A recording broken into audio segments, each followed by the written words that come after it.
Last 2 महीनों में आप सब ने तो नोटिस किया ही होगा कि काफ़ी ज़्यादा एक हाइप क्रिएट हो गया है, एक बस क्रिएट हो गया है around the new 2022 BS6 R3 being launched in India this Diwali. Obviously that got me very excited because I own this masterpiece, which is the 2016 Yamaha R3 BS4 version.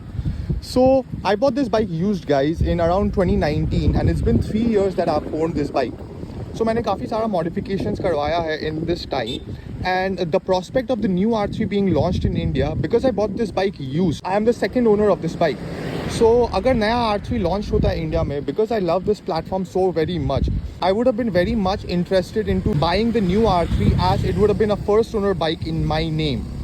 So मैंने काफ़ी ज़्यादा research किया इस topic के बारे में, तभी मुझे पता चला कि this whole hype started from couple of articles that were written by 2 or 3 publishing firms, ICN, Rushlane, फिर 91 Wheels.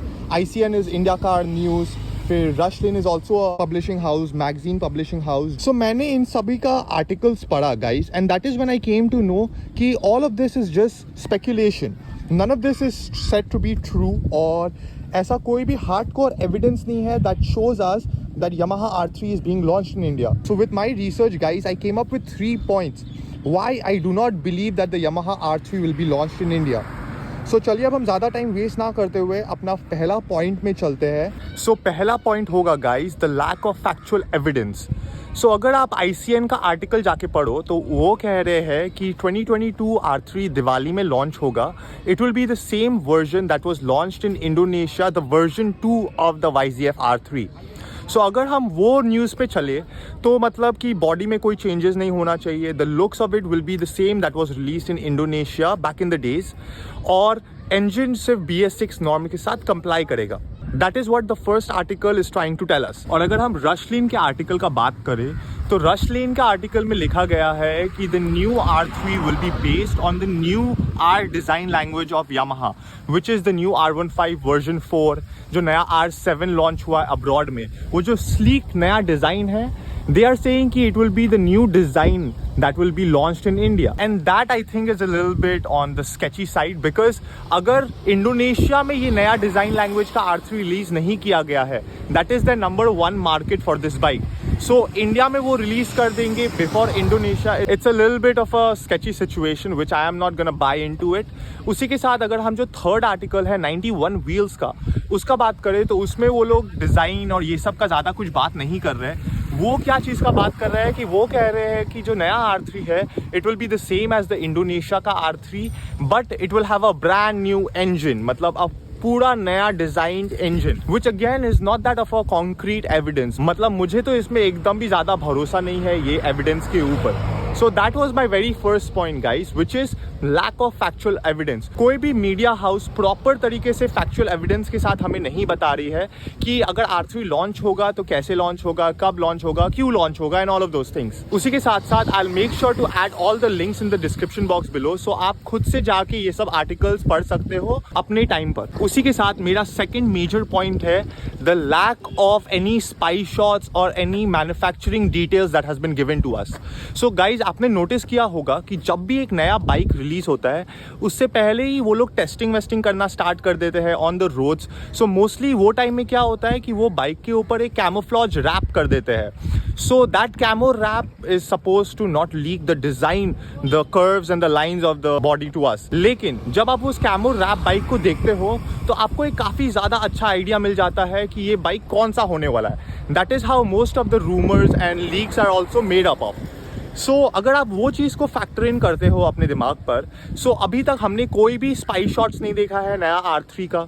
उसी के साथ साथ हमने कोई डिटेल्स नहीं सुना है ऑफ एनी मैन्युफैक्चरिंग प्लांट जो सेटअप किया जा रहा है in order for the bike to be a CKD bike, या फिर कोई एग्जिस्टिंग मैन्युफैक्चरिंग प्लांट है Yamaha का जिसको रेट्रोफिट किया जा रहा है in order for them to be able to build the knockdown versions of the new R3. So this, guys, I feel like is one of the major points why I believe that the new R3 won't be launched in India. क्योंकि अगर नया R3 India में launch हो रहा होता तो ये सब जो एविडेंस है और ये सब जो न्यूज़ है ये अभी तक हमें मिल जाना चाहिए था, क्योंकि they are saying that the new R3 is gonna be launched in Diwali this year. उसी के साथ साथ अगर हम बात करें द थर्ड मेजर पॉइंट का why I believe that the R3 is not going to be launched in India, वो है गाइस क्योंकि जब पुराना R3 इंडिया में लॉन्च हुआ गया था guys, the biggest reason that this bike was not a big success in India was because of the price tag. The price tag was very much on the higher side, and compared to a RC 390 or a Ninja 300, this bike was a little bit more on the expensive side.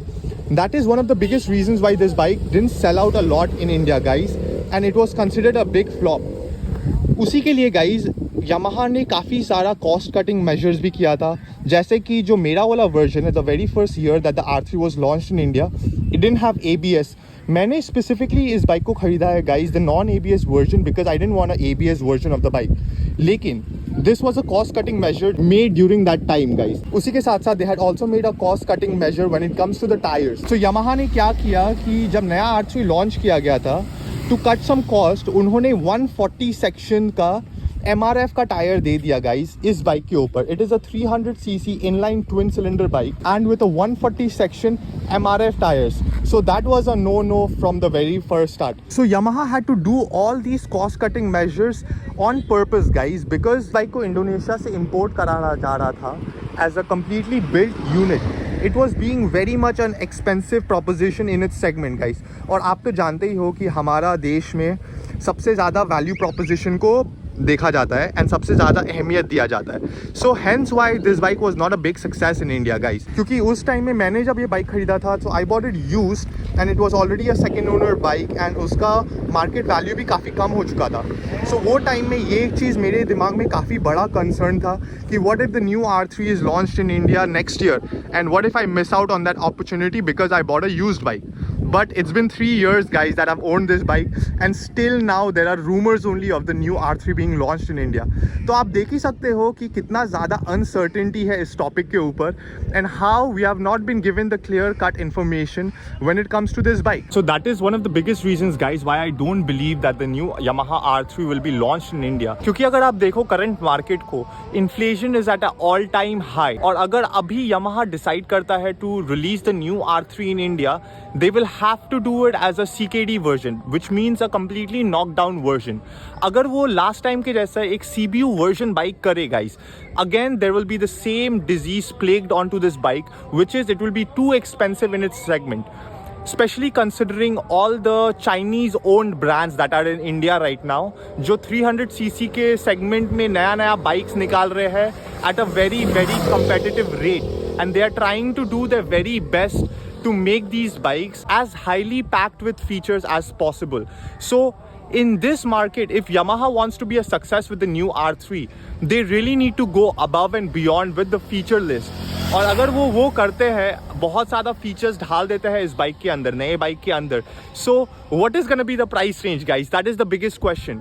The price range will be above 4 lakh rupees, and then again it will be a big no-no because Indian public again wouldn't buy this bike at such an extremely high price. So अगर Yamaha India में launch करता है नया R3, what are all the cost cutting measures that they are gonna do? First and foremost, वो सस्ता tyres डाल सकते हैं बाइक में, जैसे उन्होंने किया था on the first R3 that was launched in India.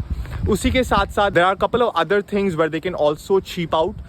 For example, suspension can be one of the things where they can cheap out. After doing all that research guys, so यही सबसे बड़ा reason है जिसकी वजह से मुझे लगता है कि नया R3 इंडिया में लॉन्च नहीं हो पाएगा, because it just won't be a profitable venture for Yamaha, as we have seen with the previous generation of the R3, the one that I own currently. So अगर Yamaha बहुत सारा cost cutting measures करता है नया R3 में, that is the only way the new R3 is possible to be sold in India. And with that being said, तब इसका market competition के साथ ही अगेन मार खा जाएगा. और वही सब चीज़ को सोच के दिमाग में रख के गाइज, मुझे नहीं लगता है कि Yamaha will be interested in selling the new R3 in India. As it is, they are doing a very good job when it comes to the FZ, the Fascino scooty, the Aerox scooty, the new R15, the new MT15. So I think that Yamaha is going to stick on to the lower CC segment bikes because they are selling like hotcakes currently in India, guys. So that is one of the biggest reasons why I believe that the new R3 won't be launched in India. चलिए अब बस 2-3 दिन ही बचा हुआ है for Diwali to come hitting upon us, and that is when we come to know the truth कि क्या नया R3 इंडिया में लॉन्च होगा कि नहीं.